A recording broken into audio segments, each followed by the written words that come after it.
नमस्कार मित्रांनो, सागर अनपट या चॅनलवर आपले सहर्ष स्वागत करत आहे. आणि तुम्ही जर चॅनलवर पहिल्यांदा आला असेल तर आपल्या चॅनलला सबस्क्राईब करा, शेअर करा आणि लाईक करा.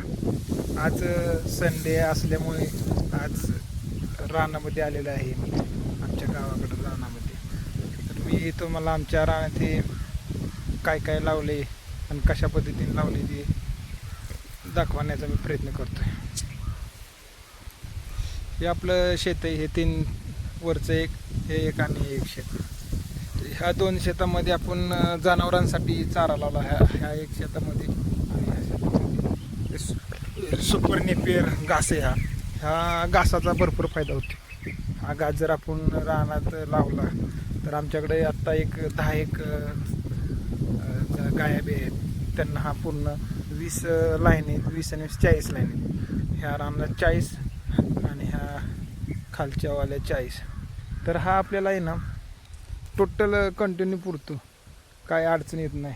वाल्या चाऱ्याची काहीच अडचण येत नाही. त्याच्यावर आपण एक कडबा ठेवला आहे, आपले 1,500 पेंडे कडब्याचे. पण हा घास बघा कसा, घास मस्त येतो आणि घासाला फुटवा जास्त असल्यामुळे हो परवडतो शेतकऱ्यांना. तुम्हाला मी दाखवतोच बाकीचा नंतर खालचा बी घास. पण आता हे बघा घास कसा आहे, खालच्या तुकड्यातला बी दाखवतो. आता शेतकरी म्हणजे बघा त्यानं कसं लावलं आहे. शेतकरी म्हणजे रानात सगळी झाडं असतात. बघा झाडं किती आहेत बघा. एका इथं किती पहिल्यांदा पेरूचं, या आंब्याचं, ही एक आंब्याचं झाड आहे.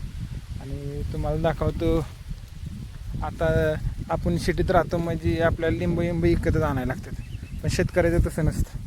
आता हे लिंब बघा, लिंबूचं झाड आहे, हे लिंब आपल्याला पाहिजे तर आपल्या शेतात यायचं, लिंबू घ्यायचं. लिंबाचं झाड आहे, 2 झाडं आहे, ती मस्तपैकी लिंब भरपूर येतात. लिंब बघा तुम्ही, बघा मोठी लिंब आहे ते झालं. लिंबू पेरू तर बघा, पेरू बी भरपूर आहेत, पाहिजे एवढं पेरू आहेत. शेतकऱ्याचा नादच खोळ आहे. शेतकरी म्हणजे या जगाचा पोशिंदाच, त्याला काही कमीच पडत नाही. तसं तर आहे हे. आपण ते झाड बघतोय ते 150 वर्षापूर्वी झाड आहे. हे आपलं आंब्याचं झाड आहे, 150 वर्ष, आमच्या आजोबांच्या काळातलं हे झाड. 150 वर्ष झाले झाड, पण अजून आंबे येतात त्याला, आणि अजून भरपूर आंबे येतात. हे कढीपत्ता आहे बघा, हे कढीपत्त्याचं झाड, काय कमी नाही.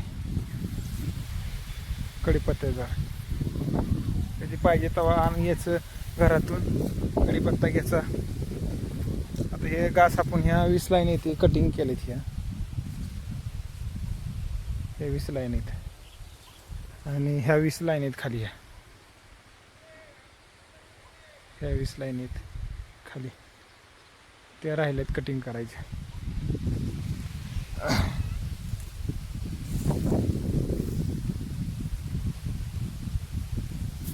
इकडे आता इकडे बी आपले घास लावले आपण 20 लाईन. इकडे बी 20 लाईन ना, ते बघा जा केवढा घास आहे. बघा हे घास केवढा आहे.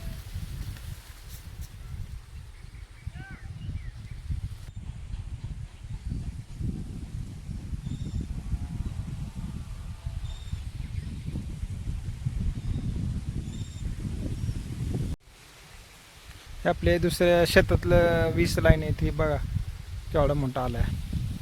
आणि आपल्या ह्या बोरवर चालू आहे, इथं बोर आहे. ह्या बोरवर ठिबकवर केले आपण, हे ठिबक केले घासासाठी. ठिबक चांगले, पाणी कमी असल्यामुळं ठिबक केले, काय प्रॉब्लेम येत नाही. ठिबकवर भिजते पाहिजे असं. हाईट बाकी गेली एक ह्या 20 लाईन आहेत.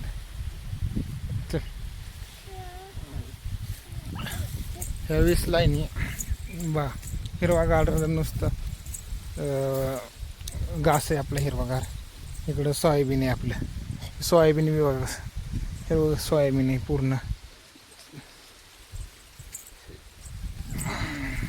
हे आत्ता कटिंग केलेला घास आहे. तर ह्या घासाने फुटवा धरलाय बघा, फुटवा किती काढलाय. फुटवा काढलाय भरपूर. ह्यो एक महिन्या दीड महिन्यात तर खायला येणार. इकडून ज्या लाईनी आल्या उंच, हां चला चला वर चला. तर हे आपले हे भेंगून शेंगदाणा भेंगून केला आहे. हे सोयाबीन, हे पेरूचं झाड, हे आंब्याचं सर्वात जुनं झाड आहे आंब्याचं. आणि हे भेंगून आहे बघा, हिरवागार कसा आलाय. ह्याला बी शेंगा बी भरपूर लागलेत. हेच 150 वर्षाचं झाड आहे. 150 वर्ष झाले या झाडाला मित्रांनो. पण अजून केवढं मोठे बघा, आणि हिरवगार अजून त्याला आंबे येतात. 150 वर्षाचं झाड आहे. हे आपली गंज आहे, वैरण गुरांना. आणि वातावरण लोकेशन बघा आपल्या इकडे कसं आहे, हिरवगार लोकेशन. विषयच नाही, एक नंबर.